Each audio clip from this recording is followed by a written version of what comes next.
Overhead, Soviet reconnaissance aircraft play a vital role in charting their army's progress toward the heart of the city. We would look at a map and we'd say, this territory is already ours. And the commander would shade it in pencil. And this is also ours, but here there's still some resistance. So we need to detail a unit to take that house. That was how we operated. In the east, Zhukov's men push forward along the River Spree, leading to the heart of the city. In the south, they burst from the bridgeheads over the Teltow Canal and in vicious fighting captured Tempelhof Airport. The city's last link with the rest of Germany has been severed.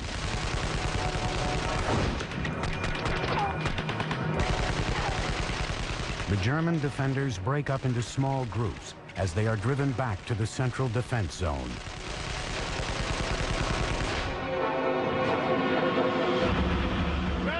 The last 8 SS Tiger tanks take position around the Tiergarten Park. Their deadly 88mm guns control the approaches to the Reichstag. But as dawn breaks, Soviet commanders become frustrated by their troops' slow progress.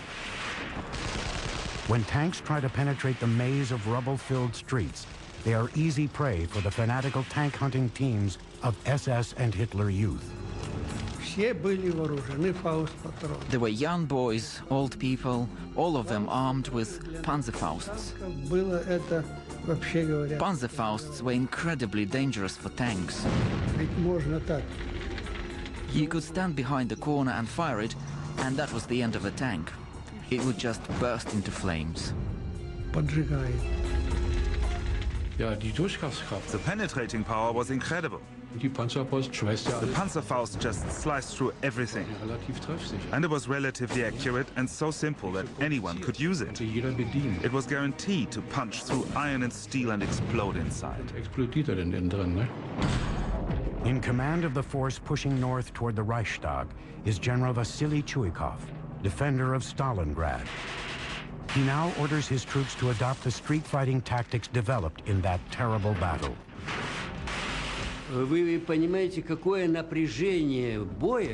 You can imagine how intense the fighting was for the city.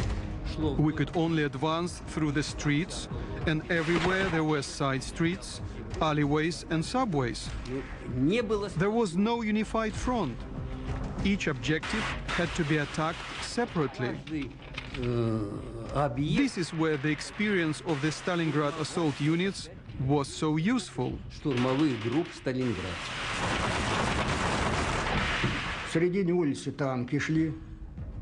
The tanks were in the center of the street. The self-propelled guns were on the pavement and they directed their fire at strong points. And behind us followed the infantry covering the basements.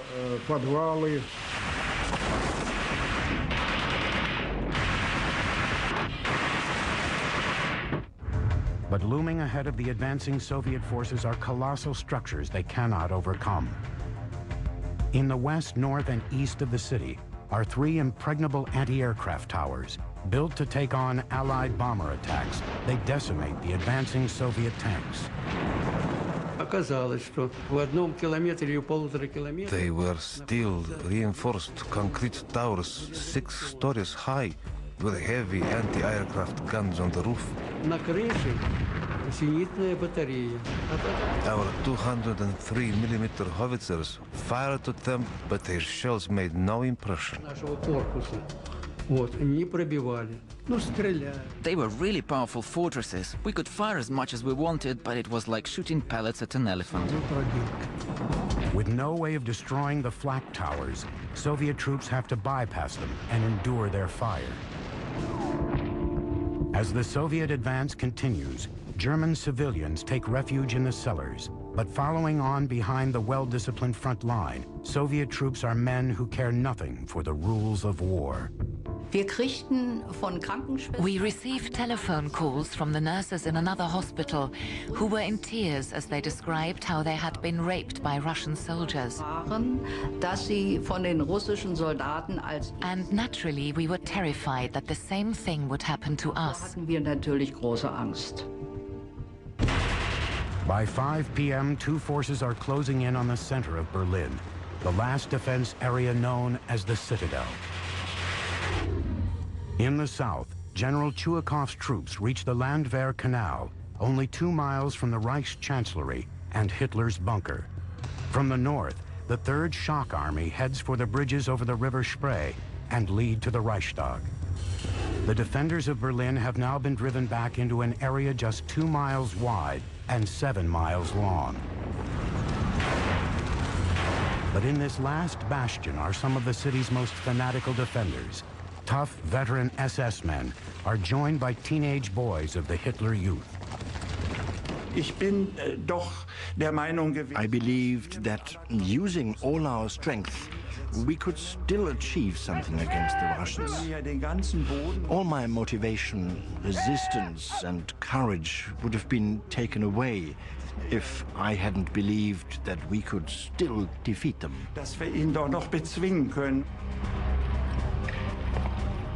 But not every German soldier is willing to give up his life for Hitler.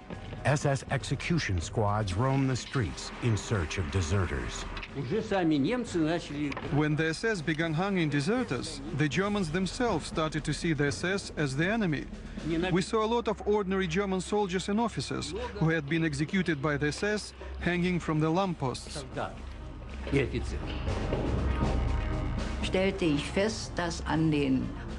I was shocked to see that soldiers were hanging from the trees. They had a sign put around their necks saying, "I was too cowardly to defend my country." And then they had been hanged. I was absolutely horrified. It was such an awful sight that I walked on looking only at the ground. By 2 p.m., Red Army units have reached the Moltke Bridge over the River Spree. 400 yards away through the smoke, they catch glimpses of the Reichstag. Infantry charge forward, but the bridge has been barricaded with barbed wire and mines. A hail of fire comes from the fortified buildings on the other bank. But Soviet troops push ahead with reckless courage.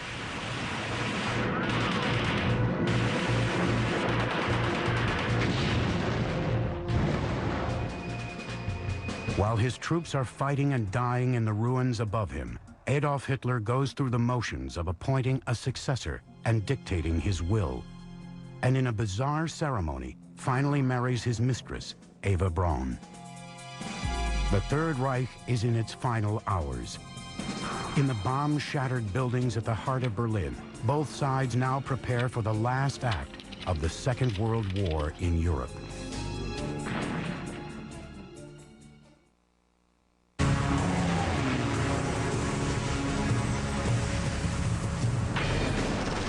April 29, 1945. After 13 days of bitter fighting, the battle for Berlin is coming to a climax. From all sides, the Red Army is closing in on the city center.